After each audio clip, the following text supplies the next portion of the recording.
Welcome back, everyone. Big surprise, the first Avengers Doomsday trailer seems like it's hit online, so we'll do a breakdown of everything. There's a bunch of confirmations. This first teaser seems like it's mostly just focused on Chris Evans' Steve Rogers character coming back after the events of Avengers Endgame. It's basically showing you what happened to him after he took the Infinity Stones back at the end of Avengers Endgame, then went back to live with Peggy Carter in the 1940s. Like, it basically just picks up a little while after that. It is probably no coincidence that right before this happened, Chris Evans did his best Andrew Garfield impression during an interview trying to claim that he's still not coming back for more Avengers movies.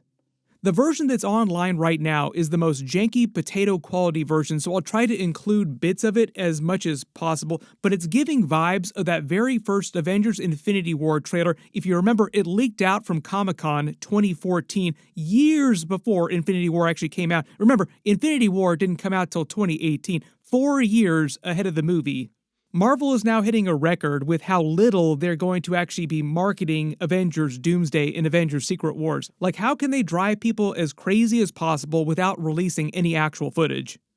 The very weird marketing plan that you probably heard about that Marvel has is they're going to attach 4 different Avengers Doomsday trailers to Avatar Fire and Ash, and each week they're going to release a different trailer focusing on a different character. This first one, as you can see, focuses mostly just on Steve Rogers, just to hype him coming back. Next week, the teaser trailer is supposed to focus on Thor coming back. Then the week after that is supposed to focus on Robert Downey Jr.'s Doctor Doom, like Doom is coming kind of trailer. Then the week after that, the final teaser trailer is supposed to be like the full official teaser trailer.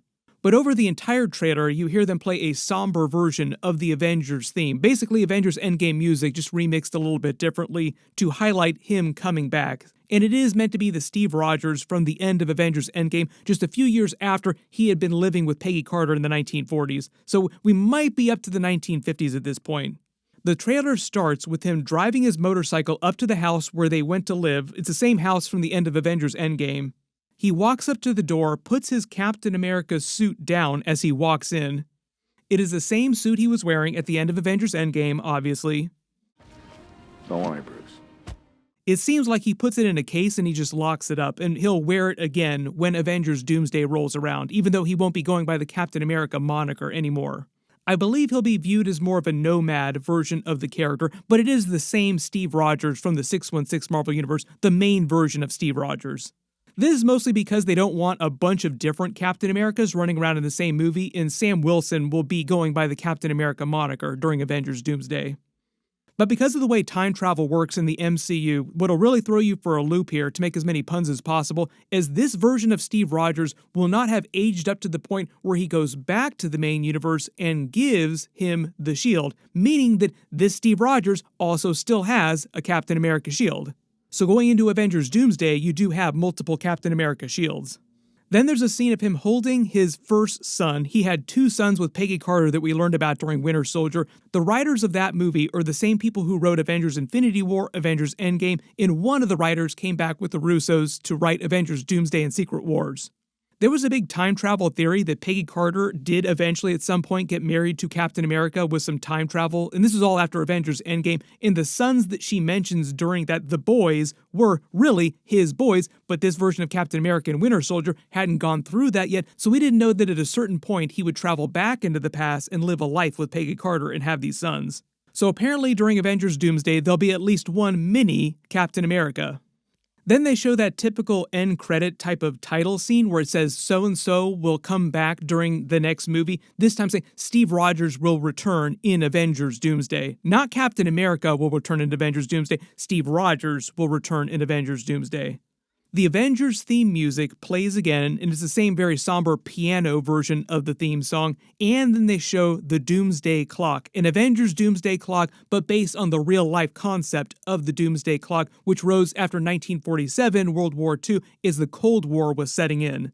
Generally, the Doomsday Clock in real life is a symbol that represents the estimated likelihood of a human-made global catastrophe after 1947, so we're talking about the proliferation of nuclear weapons.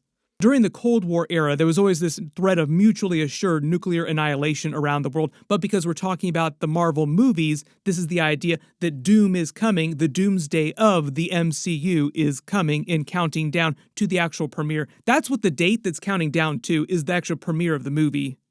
Very! A couple hours before the trailer leaked online, the Russo brothers posted this to their account, teasing Avengers Doomsday again. It's one of those cryptic teasers where you can't quite tell, it's a little too blurry. You can let me know what you think this looks like. Does it look like a tree? Does it look like Loki's multiverse tree? Is it just some background prop? Because a lot of cases in the past where they did things like this during Avengers Infinity War and Avengers Endgame, the stuff that they wound up teasing was just background sets and stuff in the background of scenes that weren't really consequential to the actual plot itself, like they weren't that spoilery. Earlier this year, the Russo brothers did another version of this for Avengers Doomsday, where it was them just sitting in between sets, between scenes that they were filming. So I'm kind of expecting them to post stuff like this, like really cryptic, blurry stuff that's too blurry to make out for the rest of the next couple of years until Avengers Secret Wars comes out. Like Avengers Doomsday through that, then through the production of Avengers Secret Wars.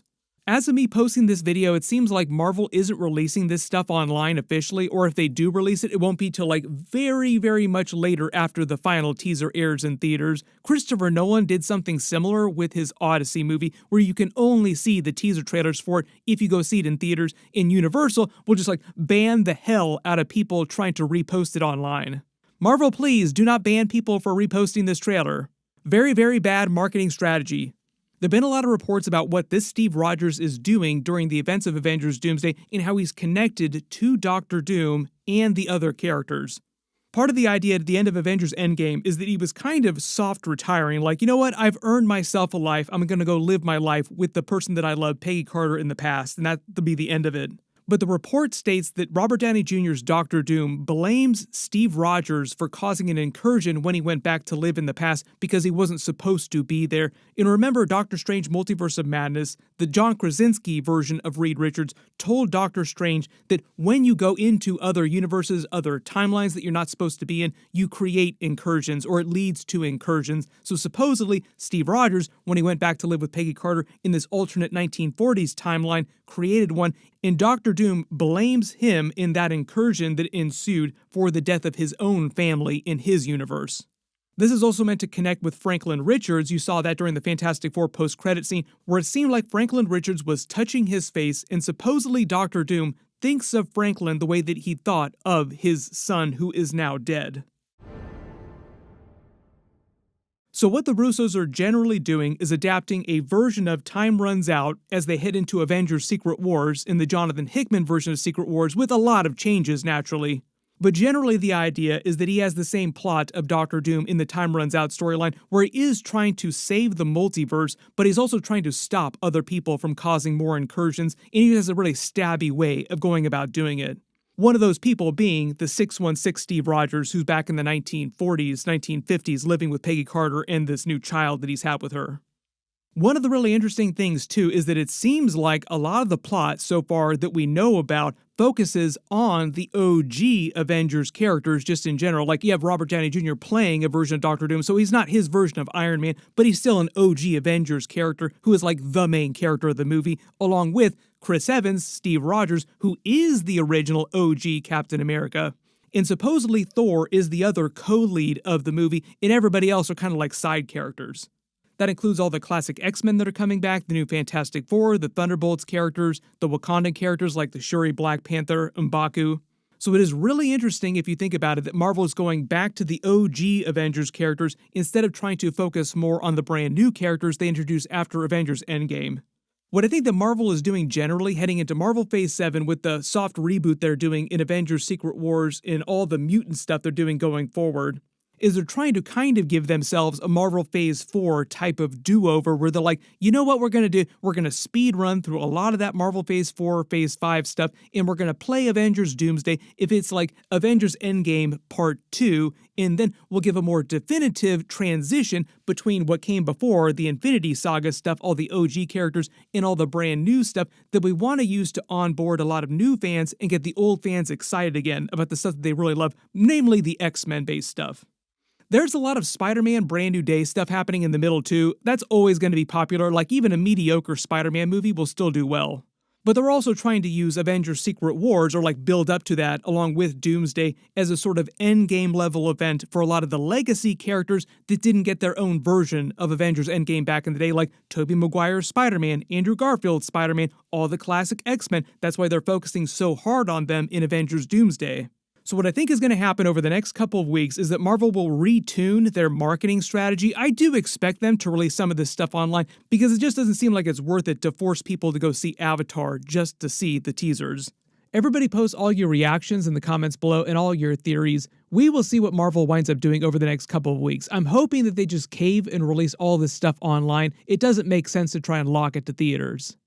Everybody let me know if you're one of the OGs back in the day who went to see Meet Joe Black just so you could see the Phantom Menace trailer. Welcome back to the 90s, everybody. Hello there. Whatever Marvel winds up releasing online, of course I will do videos for that too. Hopefully these aren't all just like leaks that we have to talk around and be careful about and Marvel just keeps trying to take down. As of me posting this video, they still have not tried to take down the version of the trailer that's online right now. Maybe they will just see the light and just release an HD shiny version of it. I think the next obvious question is if we're getting a Thor trailer next week for Avengers Doomsday, will it let us know why Thor was crying? Either way, I will be doing a lot of Avengers Doomsday videos over the next several weeks into the new year, so be sure to enable alerts for my channel so you don't miss any of that stuff. Everybody click here for all my Avengers Doomsday videos. I'll just add more videos to the playlist as they release more stuff, and click here for all my other big trailer videos. Thank you so much for watching, and I'll see you guys in the next one.